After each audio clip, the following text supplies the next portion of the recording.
Hey guys, John Michael with Peridot. I hope you're doing well.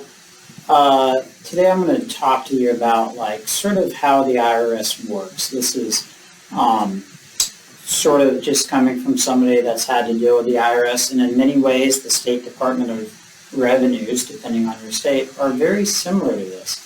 And I just wanted to kind of come this across so people can understand how things work when you get notices and stuff like that.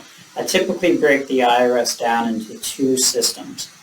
One system is a very fast, efficient, on-it system. I call this the computer side of things. And the other system is very slow, very antiquated, not very fun to deal with, and this is what I call the human system. So first I want to qualify, and I call it the human system. I think the people at the IRS are great people. It's nothing about that. It's just the systems that we're in. So let's talk about the computer system. The computer system are things like when you e-file, you get these acceptances mailed out to you. You get your refund direct deposited into your bank. You get, when you file 1099s, it's in the system and they get the copies of the 1099s, and it's all very efficient. The way the IRS works is they get all these tax documents like 1099s and W-2s and mortgage interest statements and your brokerage statements or anything else that's a tax document. The IRS gets those. It goes into this sort of computer system. When you file a tax return, this computer system looks for the matches on those things. And if it doesn't see something in that system, it'll spit out a notice. And those notices typically are called a CP 2000.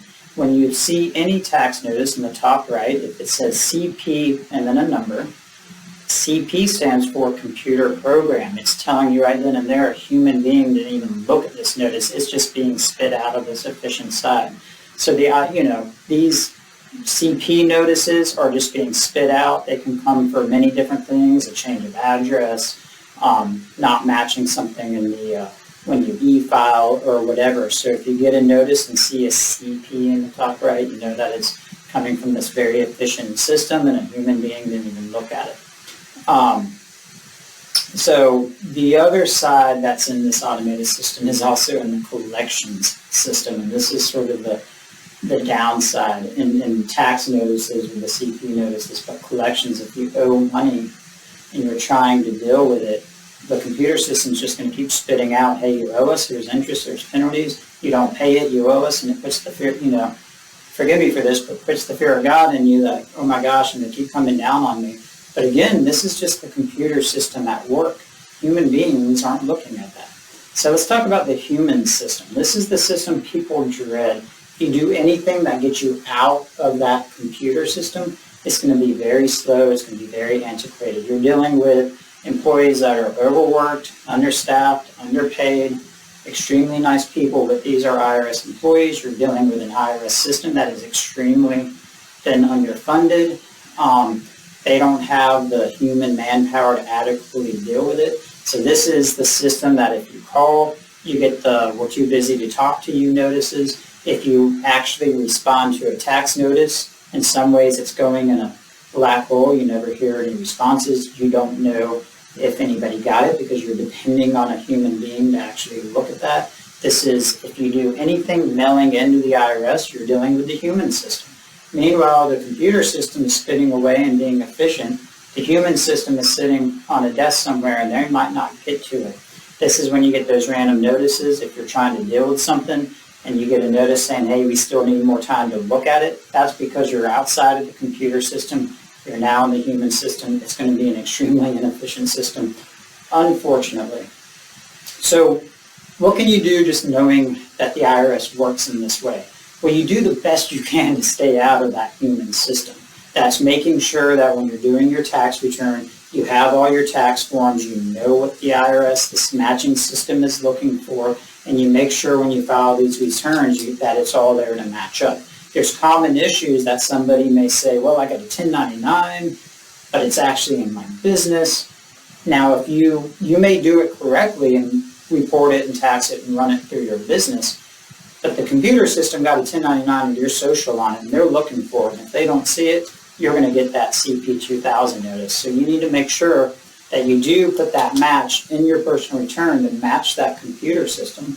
But then if it is reported in tax in another entity, you just say that on the form. You do a back out of expenses and you say it's reported over here, or you do something. That's a specific example. But if you're getting anything in your socials, or in turn, if the business is getting anything in its tax ID, you do want it to match up. Businesses get these 1099-Ks showing this is your gross sales. If for whatever reason your gross sales is lower, fees or whatever, and you put lower gross sales than the 1099-K says on your tax return, it may spit out this notice because it doesn't match. So you want to make sure that if it is fees, as an example, because that might be a reason why your income might be lower than the 1099-K, you want to have your gross income tied to that 1099-K and then report the fees as an expense, because you want to match everything. So if you get these tax documents and you review your tax return, make sure that the mortgage interest is matching, your 1099s are matching the income, so forth and so on. Just try to stay in this thing, because many times you will get a tax notice for something that is just plainly wrong, but it's the computer system looking for this match. So I'm gonna have another video about tax notices specifically, but just this is how the IRS works. I just want to talk about it. One side is great, efficient, fast, and it's really easy to deal with. And that's, you need to get out of that system and actually work with a human being. And then we're going to have a slow and antiquated system.